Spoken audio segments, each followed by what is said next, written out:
Hey guys, मेरा नाम है गीतिका और आज मैं आपके साथ ईएमआरएस का डेली रूटीन 2 शेयर कर रही हूँ।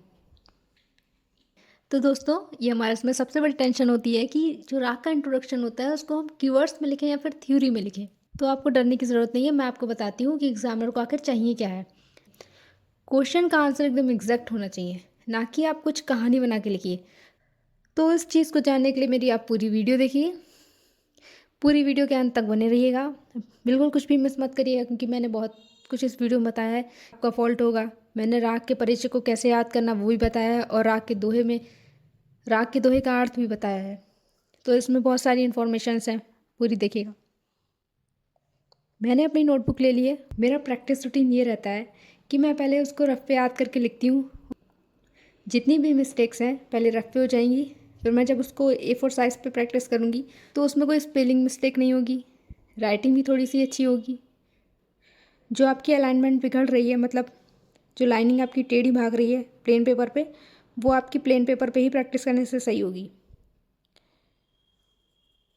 तो मैंने आज डिसाइड किया है राग बहार और राग बागेश्वरी को चूज़ करती हूँ। तो राग को याद करने की पहली टिप, फर्स्ट एट ऑल आप राग के दोहे को पढ़ो, उसे समझो वो कह क्या रहा है। एक दो बार पढ़ो, आपको समझ में आ जाएगा। अगर आपको राग का दोहा समझ में आ गया अच्छे से, फिर आपको राग का परिचय रटने की ज़रूरत नहीं है क्योंकि उसी में बहुत सारा कुछ मिल जाता है, जाति वादी संवादी सब कुछ। उसके बाद बागेश्वरी राग के दोहे को पढ़ेंगे। तो आइए मैं आपको राग का दोहा समझाती हूँ, इसको कैसे याद करना है, कैसे पढ़ना है। चढ़त रे उतरत दा वर्जी को मलकर गा, मासावादी संवादी से दो नी राग बहार। थाट काफी जाति शाडब शाडब, लगने वाले स्वर कोमल गा और दोनों नी का प्रयोग होता है। वर्जित स्वर आरोह में तथा अवरोह में धा वर्जित है, आरोह में रे तथा अवरोह में धा वर्जित। वादी माँ है, संवादी सा है। समय मध्यरात्रि बसंत ऋतु में किसी भी समय गाया जाता है और विशेषता है कि ये चंचल प्रकृति का है। श्रृंगारस प्रधान है, उत्तरांग प्रधान है और चलन मध्य सप्तक के उत्तरार्ध तथा तार सप्तक में होता है। दोहे का मीन्स है, दोहा कह रहा है कि चढ़त रे उतरत धा। चढ़त रे मीन्स आरो जो होती है हमारी असेंडिंग में होती है, चढ़ते हुए, तो इसमें रे वर्जित है। उतरत धा मीन्स अवरो हमारी उतरती होती है डिसेंडिंग ऑर्डर में, तो इसमें धा वर्जित है। कोमल कर गा, इसमें गा कोमल है। मासावादी संवादी से दो नी राग बहार, मावादी तथा सा संवादी है और इसमें दोनों निषाद का प्रयोग है, कोमल तथा शुद्ध निषाद। टिप नंबर 1, प्रभाकर या पुरानी थ्योरी की तरह लंबे लंबे पैराग्राफ्स को अवॉइड करिएगा। 4 नंबर का एक सवाल है तो 100 वर्ड्स के आसपास ही लिखना होगा। टिप नंबर 3, कीवर्ड्स मेथड से लिखिए। सबसे पहले हेडिंग डालिए, राग का नाम लिखिए, सब हेडिंग डालिए, राग का परिचय लिखिए, फिर लिखिए दोहा। उसके बाद कीवर्ड्स थाट जाति, लगने वाले स्वर, वादी संवादी, गायन समय एंड लास्ट में लिखिए उसकी विशेषताएं। और हाँ, इसमें आरोह अवरोह पकड़ ज़रूर लिखिएगा, मैंने नहीं लिखी है बट आप लोग ज़रूर लिखिएगा। एग्ज़ाम में आरोह अवरोह पकड़ के बिना आपका जो परिचय है वो पूरा नहीं होगा। तो गाइस, मेरे पास ये अभी रफ पेज है, मैं ये बीएड का प्रोजेक्ट बना रही थी, उसमें मेरा एक गलत हो गया था, तो मैं उसी के पीछे आपको लिख के दिखाती हूँ कि आपको कैसे लिखना होगा ये राग का परिचय। अगर आप इस फॉर्मेट से लिखेंगे तो आपके मार्क्स कटेंगे नहीं। और अगर आपको ये वीडियो पसंद आ रही हो तो प्लीज़ लाइक करिए, शेयर करिए एंड सब्सक्राइब कर दीजिए। मासावादी संवादी से, और हाँ, आप इसका दोहा ज़रूर लिखिएगा।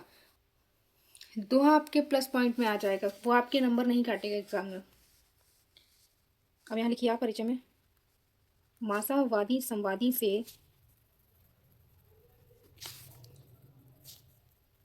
आरोही रेपा काट, गानी कोमल बागेश्वरी,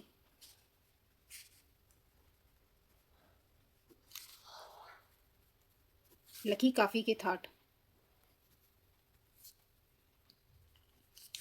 मासावादी संवादी से, मासावादी संवादी है, आरोही में, रेपा वर्जित है, गानी कोमल बागेश्वरी में, लकी काफी के थाट, यानी कि काफी थाट से बिलोंग करता है।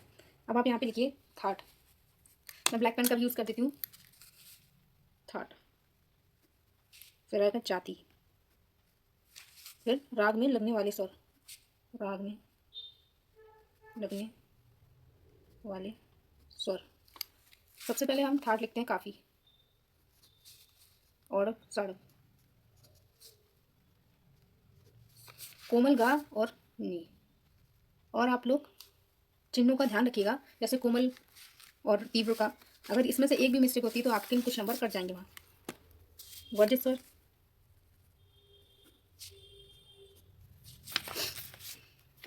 उसको मैं हटा देती हूँ।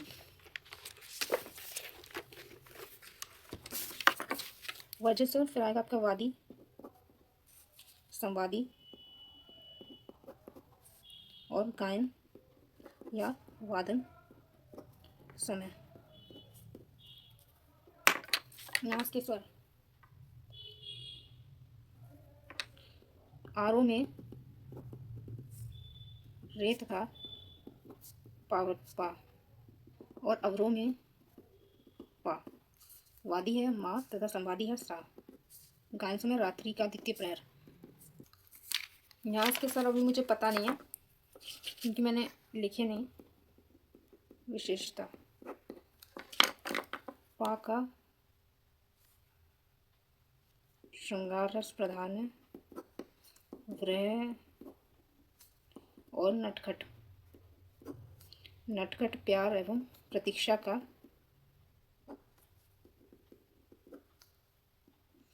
और आपको कटिंग नहीं करनी है, इसलिए आप प्रैक्टिस करिए। और इस पेपर पे आपको सीधा लिखना होगा, तो अभी से प्रैक्टिस करिए इसी पेपर पे। वहाँ पे आपको लाइनिंग वाला पेपर नहीं मिलेगा, आपको यही पेपर दिया जाएगा। तो मैंने राग परिचय लिख दिया है, आपको एज इट इज़ ऐसे ही लिखना होगा। वहाँ पे आप पॉइंट्स में लिखेंगे, कीवर्ड्स को शो करेंगे, तो एग्जामिनर को एकदम पता चल जाएगा कि आपने इस क्वेश्चन का एज इट इज़ आंसर दिया है, मतलब जो जैसा पूछा है वैसा ही दिया है, आपने कुछ एक्स्ट्रा नहीं लिखा है। तो आपको कोशिश करनी है कि आपको इस तरह से लिखना है, ना कि आपको इस थ्योरी में लिखना है। और ये भी कोशिश करिए कि आप प्लेन पेपर पे प्रैक्टिस करिए लिखने की, जिससे कि आपकी लाइनिंग सीधी होगी।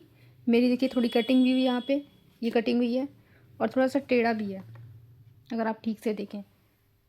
और इस लाइनिंग वाले पेज पे आपकी हैबिट होती है तो आप आराम से लिख लेंगे, बट इस पर नहीं लिख पाएंगे।